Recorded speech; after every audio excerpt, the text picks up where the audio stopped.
Shama harka fuunee jirraa jirtu jenne kabajamtoota hordoftoota keenya kan chaanaalii keenya Milkoo Oromoo Tuubii nagaan keenya bakka jirtan hundattuyyuu isin haa qaqqabu. Egaa kun sagantaa keenya Milkoo Show karaa toora chaanaalii Milkoo Oromoo Tuubiitiin isinii darbuudha. Egaa sagantaa keenya keessatti qabiyyeewwan garagaraa akkuma kanaan dura waadaa isinii galle aartii, aadaa, duudhaa, seenaa fi akkasumas immoo siyaasaallee qabanneeti qabiyyee keenyaan sagantaa keenya keessatti kan isiniif dhiyeessinudha. Egaa maarree namoonni chaanaalii keenyaaf maatiin ta'inii fi akkasumas immoo nu hordofaan jiraanne egaa asumaan chaanaalii keenya Milkoo Oromoo Tuubii subscribe gochuudhaan egaa sagantaa keenya Milkoo Show egaa guyyarraa yookaan immoo yeroorraa yerootti yaada nuti isinii qoonnu nurraa jaallattanii akka nu simattaniin abdii qabna. Egaa har'a immoo qophii kiyya keessatti egaa xiyyoo godhee kan isiniif dhiyeessu egaa har'a amajjiin tokko immoo Oromoo biratti hiikoo guddaa qaba. Barris immoo bara 2021 barri 2020 taatteewwanii fi akkasumas immoo wantoota garagaraatiin gaddaa fi akkasumas immoo bara ceephoo namni hundi of laalleessaa keessatti addunyaan guutuun egaa karaa keessumaayyuu dhukkuba koronaa vaayirasiitiin itti weeraramtee fi addunyaan rakkoo cimaa keessatti galteedha. Egaa nutis akka Oromootti akka saba Oromootti rakkoon bara 2020 keessa nu mudate egaa rakkoo baroota yookaan immoo 30 dura 27 dura waggaa dheeraadhaaf dura ijaan arginee beeknetu egaa ammallee immoo deebi'ee kan nu mudate asumaan immoo dhala Oromoo kamiifuu idil addunyaa kanarra warra jirtan hunda keessaniifuu bara nagaa bara jaalalaa fi kana booda immoo gammachuu malee gaddi ittiin cabnu nuuf hin taane isiniin jechuudhaan hawaa bara gaarii barri 2021 bara keessan bara jaalalaa fi nagaa isiniif haa ta'u. Keessumaayyuu Oromoodhaaf egaa bara bilisummaa baratti kanatti egaa barri gabroonfataa nurraa kufee egaa bilisummaan nu dhufu nuuf haa ta'u jechaa egaa bara itti hidhamtoonni siyaasaa keenyaas akkasumas immoo gumaan guutuuwwan keenya dabareen harka diinatti darbanis nuuf haa ba'u bara itti hundi keenyayyuu gammachuu qooddannu nuuf haa ta'u barri 2021 isiniin jechuudhaan hawaa. Egaa maarree kabajamtoota hordoftoota keenya egaa sagantaa kiyya akkuma sila akkisiniin jedhe egaa guyyaan har'aa kun guyyaa bara 2021 amajjii tokkooti. Egaa barri kun Oromoodhaaf bara addaati. Bara kana keessatti egaa amajjii tokkotti kan qabsoon Oromoo kun ilaa fi ilaameedhaan egaa lafaa ka'amtee kaaba fi kibbaa bahaa fi dhiyaa akka qaqqabduuf egaa baarunni tokkummaa Oromoo yookaan immoo qabsoo Oromoo yeroo itti eegaleedha. Egaa mee amajjii tokko akkamiin yaadattu mana keessan teessanii dhalli Oromoo egaa amajjii tokko kana akkamiin yaadattu jennee egaa nutis qophii kana bakkuma kophaa keenyatti egaa akkuma isiniin jedhe barri 2021 kun taattee keessumaayyuu walitti dhufanii ayyaanotaa fi waltajjiilee adda addaa akkasumas immoo ayyaantummaa namni walitti dhufee akka hin qabaanneef egaa dubbii baay'ee ceephoo hunda keenyaa keessatti uumeedha. Egaa sababa saniif jenne nutis immoo humnuma dandeenyuun egaa kophaa mana keessa taa'een anilleen kophaa koo kabajachaan jira. Egaa baga amajjii tokko ayyaana kabaja adda bilisummaa Oromoo kan immoo wobootiin isin ga'e isiniin jedha. Egaa kabajamtoota hordoftoota keenyaa mee sirba tokkoon booda yookaan immoo weellee tokko dhageeffannee walitti deebinaa. Ammasitti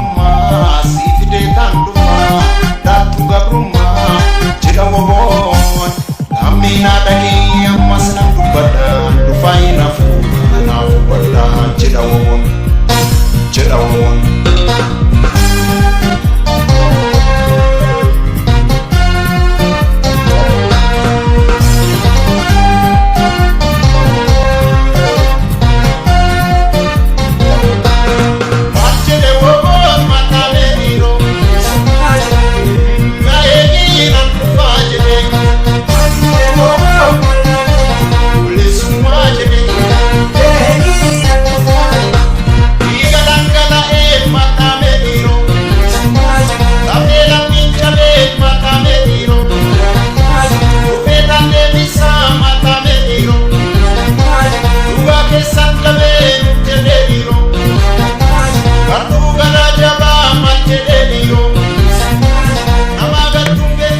kabajamtoota hordoftoota keenya egaa qophii keenya akkuma itti fufnetti jirra. Egaa amajjiin 2021 mootu walumaa galatti barri amajjii tokko waggaan Oromoon kabajatu bara woboo yookaan immoo waraana bilisummaa Oromoo jedheeti guyyaan kun kan itti beekamu. Egaa guyyaa kana keessatti yaadannoo akkam qabaanna kan jedhuuf mee waa tokko lama isiniin jechuun barbaada. Nafaana turaan gamanumaan immoo affeerraa kooti.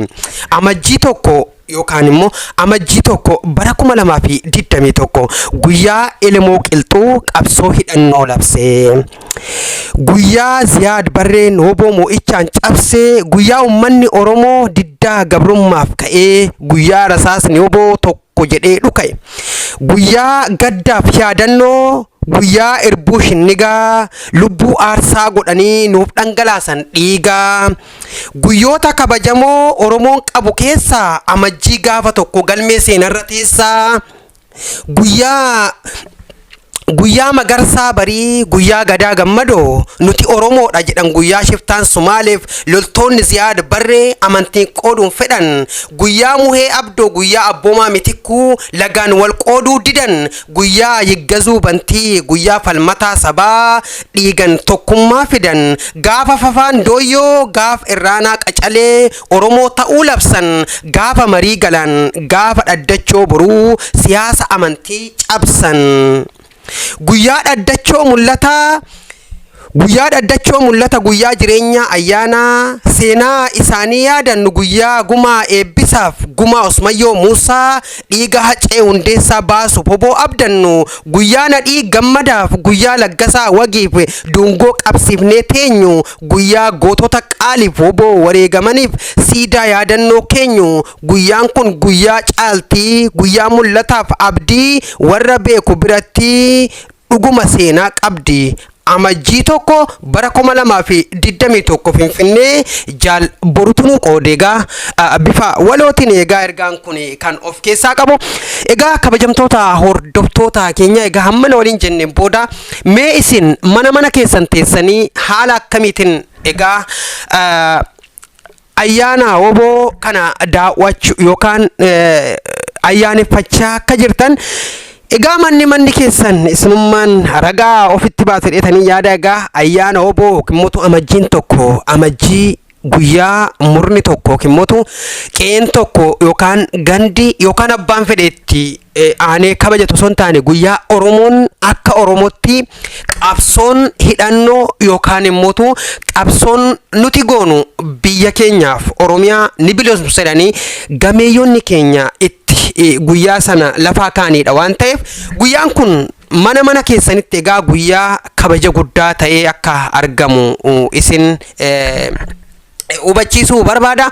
Egaa kabajamtoota hordoftoota keenya egaa amajjiin tokko haala ho'aadhaan namoota tokko karaa miidiyaa sooshaal miidiyaa hawaasummaatiilleen kabajachaa akka jirtan abdiin qabna. Egaa irra deebinee ammas baga ayyaana woboo amajjii tokko bara 2020tti nagaan nu geessan isiniin jenna.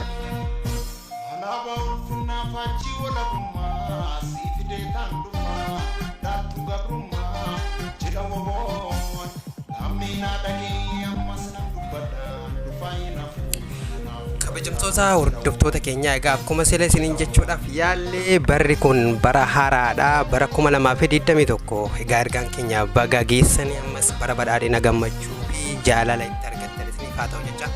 Egaa bara 2021 amajjii tokko har'a tokko jenneetitti seenneerraa ayyaana woobootiin wal qabsiisee Oromoon bakkee adda addaatti addunyaa kanarra jiru guutuun yaadannoo isaa yaadachaati kan jiru.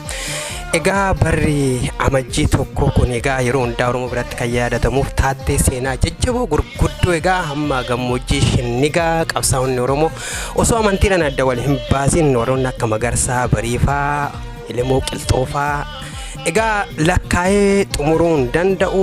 Egaa hedduun isaanii egaa karaa kallattii qabsoo Oromoo itti kaasa yookaan immoo ibidda qaanqee qabsoo bilisummaa Oromoo itti qabsiisanidha. Egaa nutis egaa obboleessa kiyya Boonaa faana nasirraarraa akkatti bakka amajjii tokko walumaan kabajannaa jennee isa faana jira. Egaa Boonaa baga amajjii tokkos geessee bara 2021 bara haaraas nagaan geesse ergaa qabdus amajjiin tokkos akka Oromoottis maali jijjiiramni bara haaraa addunyaadhaafis immoo ergaa qabdu nu dabarsi. Egaa galatoomaa isiniin jecha asumaan afeeruu keessaniif asumaan gartee uummanni guyyaa qaalii guyyaa gootonni keenya meeqa itti wareegamanii asiin dhugaan kana baga guyyaa kanaan nu ga'e jecha amajjii tokko bara 2021 baga uummata Oromoo maraan ga'e jecha achumaan warreen nu daawwachaa jirtanilleen milkoo Orootu subscribe share godhaati achumaan miidiyaa maamila keenya ta'a isiniin jecha. Egaa akkuma beekamu barri 2020 bara bareedaan turre achumaan bara 2020 takka baga ittiin nu ga'e jecha bara gammachuu bara jaalalaa bara badhaadhinaa nuuf haa ta'u isin jecha ammallee achumaan bara gammachuu nuuf haa ta'u uummanni Oromoo gartee uummata Oromoo maraannu baga guyyaa kanaan isiniin ga'e guyyaa kanaan guyyaa gammachuu guyyaa gootonni keenya ittiin yaadannu haa ta'u jecha galatoomaa nu afeeruu keessaniif guutaa isin jenna. Okay, obboleessa kiyya Boonaa guddaa galatoome. Egaa kun ergaa baga geessanii fi addunyaa guutuuf kan hawwinu bara badhaadhinaa nagaa fi jaalalaati. Bara fayyaan keessan keessatti badhaadhee taatteen bara 2020 kufaatii guddaa fi rifaatuu guddaa egaa addunyaa kanaaf kan ture. Daandiin walitti cufuu addunyaa sababa dhibee koronaa vaayirasiitiin kan mudatedha. Barri 2020 taattee akkasii erga ta'een booda immoo hawwiin bara 2021 eenyumaafuyyuu ifaa fi badhaadhina jaalalaadha kan hawwinu. Mee Booni kan isin jedhu egaa bara 2020 haalli keessa dabarsine haala ulfaataadha.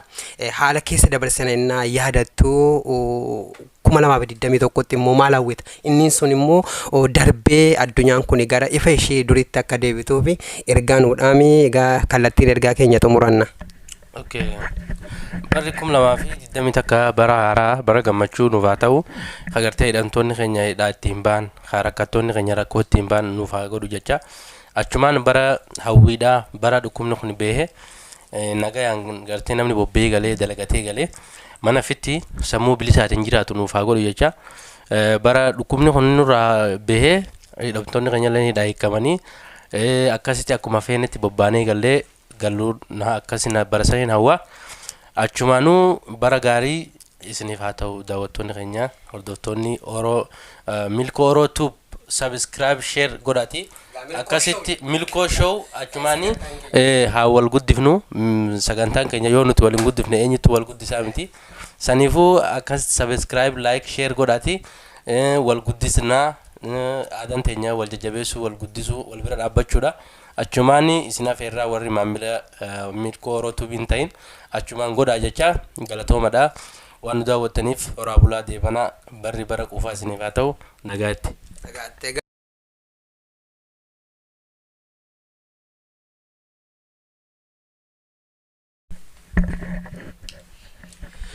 Egaa woboon abdii biyyaa abdii kooti abdii keeti abdii hunda keenyati.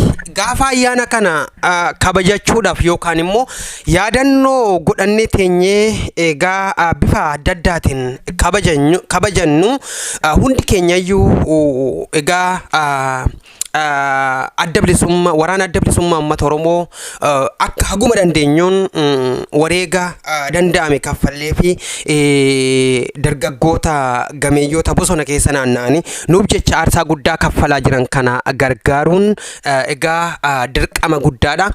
Egaa haasaa kan koo dura ta'uutu ture asuma waan jechuu barbaadu qaaliiwwan gameeyyoota jajjabee maqaan isinittiin yaamu ulfaatullee dhabamullee kan isiniin mala jedhu hamma humna kiyyaatiin isin nuuf qaaliidha. Isin bakka jirtanitti nagaa fi jaalalli ummanni Oromoo isinii qabu bara baraan oolee bubbulee osoo moofamne osoo daaromne akkuma isin jaalala ummaticha keessaniif qabdan kanatti nu keessas ni jiraata. Egaa karaa kanaan immootu warroota kibbasaa ta'u baha dhihaa fi kaaba Oromiyaa bosonaa fi gaarreen adda addaa gammoojjii fi baddaa badda daree keessa jiraattanii hamma jiddu galeessaatti qabsoo addaa gochaa jirtan bakka guyyaa keessan guyyaa keenya nagaan itti geessan isiniin jechuu barbaada. Egaa kabajamtoota hordoftoota kiyyaa waan isiniin jechuu barbaadu qabsoon Oromoo kun dhugaa fi haqummaan isaa dhiigni dhangala'ee guyyaa guyyaarraa akkasumas immootu gootowwan qaqqaalin silaa nurra darbanii addunyaa kanaaf mala maluu danda'an harka diinatti kufanii kaan du'aan dhabnee kaan jiruun osoo jiru akka du'utti sagalee isaa dhoowwatamnee mana hidhaa keessatti warra rakkachaa jiranii fi warra du'anii lubbuun isaanii har'a sirra hin jirreef egaa isin yeroo kamuyyuu caalaa yeroo kamuyyuu olitti naa olitti eenyuma olitti warra nuuf qaalii warra nuuf jettanii rakkina guddaa gadadoo guddaa keessa jirtan asumaan imaana fi kabajni jaalleewwan keessan kaleessa isinitti kennanii lubbuu isaanii aarsaa godhan hundi isin harkatti kufee ardhas immootu isin dhaloota kanatti kuffistanii ofii keessanii bakka kufaatii jirtan hundi keessanu ayyaanni abbaa keessanii ayyaanni oromummaa ayyaanni tokkoon amantaa ofirraa qabdan hunda keessaniifu rabbiin uumaa keessanii isiniif haa birmatuun isiniin jedha. Egaa gadda guddatu namatti dhagama haala adda addaatiin qeen Oromoo hiyyoomuun irran turre hiyyoommattee qeen Oromoo alagoomuun irran turre alagoommattee qeen Oromoo jaalalli itti margetti biqile osoo bakka hin ga'in irraa gogee irraa fagaatee ardha warri iddoo guddaa garaa walitti nu godhaniin mana haadha tokko akka wal dhabnu akka wal borannu akka awwaaratti dhukkee walitti kaafnu ija wal balleessinu maqaa Oromoo jedhu kana afaan Oromoo qofa haasa'uu fi biyya Oromiyaa irra jiraachuu qofaaf an Oromoo dheettanii warri dabaa fi shiraqee Oromoo keessatti gootan waa'ee keessan ani kana jechuun barbaadu hin danda'ullee rabbiin dhugaa Oromoo argu sunii fi haqxi haadha Oromoo guyyaan gudeedamaa saqqalamaa ajjeefamaa jiraattu kun gudeeda ofii itti wareegaa jirtu kun isinitti arguun isiniin jedha. Dhaamsa tokko waan dhaammachuu barbaadu warri carraa qabaattanii qaama mootummaa harka galtanii qaamni mootummaa isin gargaaraa mana kiraa keessan isinirraa kafalaa waan isin barbaaddan ulaagaa guutee isin nyaachisaa isin obaasaa isin dhuksisaa jiru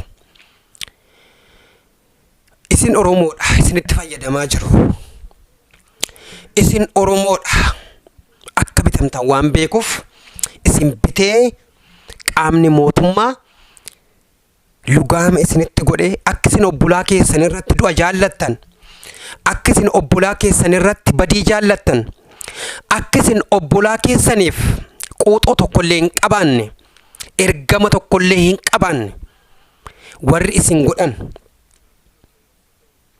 diina guddaadha diina jidduu keenya jiru waan ta'eef yoomillee taanan ardha mootummaan ardha jiraata boru jiraachuu dhiisuu danda'a ummanni garuu itti fufaadha ummanni abbaa biyyaati ummanni moo'ataadha yoo warrummaan faallaa mootummaa kana ta'e illee qajeelloo irra hin jiraanne waan silaa nu amansiisuu danda'u waan silaa xurree gaarii fi ummanni keenya kun akka hin duune akka qeen irratti hin gubanne akka haati keenya hin duune akka ilmoon Oromoo tokkollee hin duune carraa qabaattanitti fayyadamtanii yoo daangeffama gootan Oromoo waan isinitti dubbatuuf hin qabu. Oromoon ilmi Oromoo tokko mootummaa ta'uudhaaf an yoo kobboleessi ki yoo kobboleettiin koo warra abjuu hin qabne abjuu qabaachuullee hin teenyu.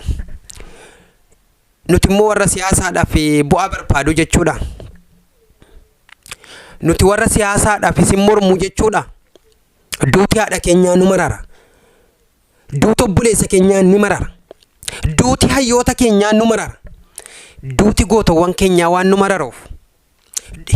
Hidhamuun dabaan shiraan hayyoonni keenya hidhaman kun waan nutti dhaga'amuuf jecha isiniin faallaa deemnee isin mormaa jirra. Kanaaf waa baay'ee jedhanii dubbatulleen nama dhiba. Namatti ulfaata waan ta'eef ofuma keessanii qalbii keessanitti deebitanii yaada gara ummata keessanitti odoo koffistanii odoo jiiksitanii anaaf hedduu gaariidha. Hedduu jaalalasii hedduu fudhatama qaballee wanni qaamni isin mormu yookiin immoo isin wajjin atakaroo seenee aangoo qooddachuu barbaadu yoo xiqqaate parsantii isin mormu keessaa parsantii 2 fi 3 ga'u ta'uu danda'a sun warra siyaasaati. Garuu nuti paartii siyaasaa faana adeemnee paartii siyaasaa wajjin qooda fudhannee miseensa taane waan qabnullee natti hin fakkaatu akka mataa kootti akka guutatti. Garuu adda bilisummaa uummata Oromoo faana wanti dhaabbannuuf waan miseensa isaa ta'eef miti, waan kaabinee isaa ta'eef miti, waan warra propagaandaa isaanii qopheessu ta'eef miti, waan Oromummaan na keessa jiruuf, waan jaalalli koo Oromoof Oromiyaa takkitti of keessaa qabdu waan ta'eef sabab sabalamoota dhiiba miti. Ebaluu jibbe ebaluu jaaladhu osoo hin taane akka sabatti